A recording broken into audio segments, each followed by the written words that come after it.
So without any further ado, let's go ahead and begin the Terry Gilliam, Dr. Parnassus panel.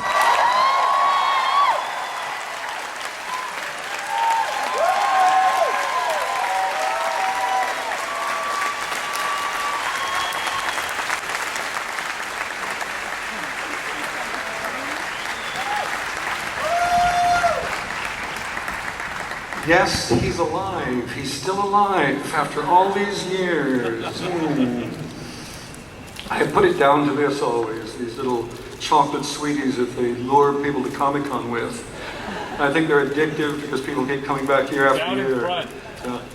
Let's see what happens. How you doing? Fine, thank you. I'm delighted to be here. I think it's quite amazing. 40 years ago, Python, Comic-Con, and people walking all over the moon and making a mess of it. My God. What should we do today? Well, you might want to tell them a little bit about Dr. Parnassus Really? and how you got here. No, goodness me. That's what we're here to. I thought we wanted to talk about what I'm doing next. But let's talk about Parnassus. You've seen a few little bits up there, because one of the things that happens, it seems to me, at Comic-Con, and in particular with trailers of films, they show all the best bits, so that when you finally get to the cinema, you've seen all the best bits of the film. So what we're planning to do here today is show you all the boring bits, so that when you do spend your money, you'll get your money's worth.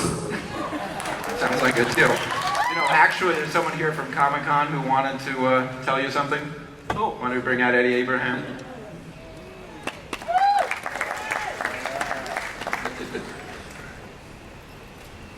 What I have in my hand is the Inkpot Award, which is Comic-Con's own award given for special recognition. And it's my honor to present this Inkpot to you, Mr. Gilliam. This Inkpot is the Inkpot Award for Achievement in Film Arts to Terry Gilliam for Comic-Con International 2009.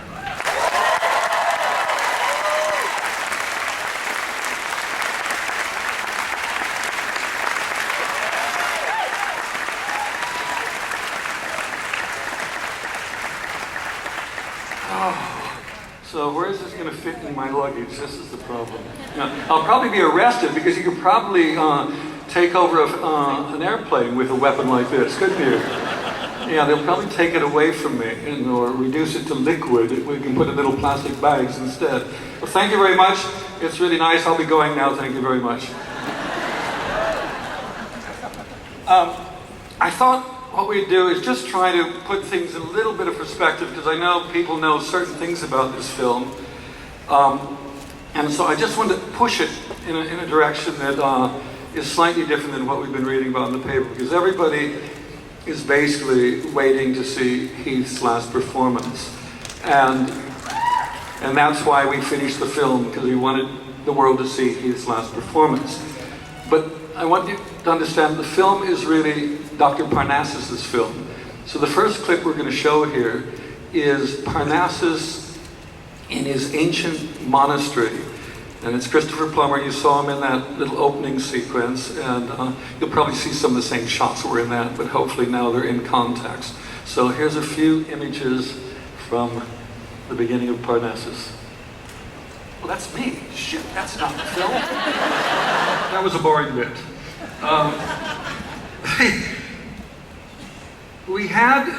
One of the things I always have difficulty when I'm making a film is that I got ideas that I'm determined to get out there, and I don't want them fiddled with by studio executives, which always means I don't have the kind of money that other far more talented film directors can work with.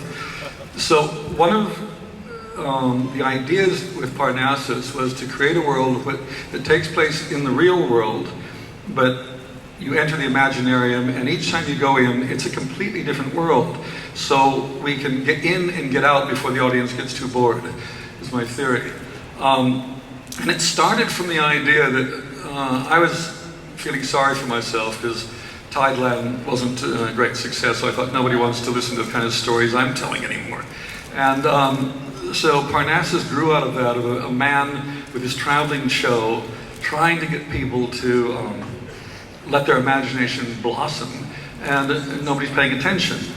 And that's where it began. I was working with Charles McEwen, who wrote Munchausen and Brazil with me, and we hadn't worked together for many years.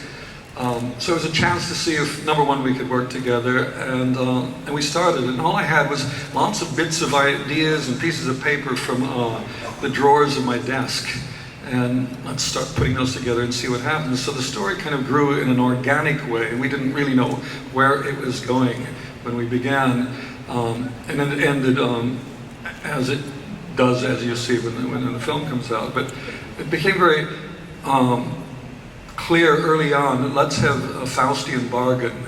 Let's have a man with a daughter who's about to lose her to the devil because he has lost a bet. And that's where it went. The Imaginarium is in big trouble as it travels around London with nobody paying attention.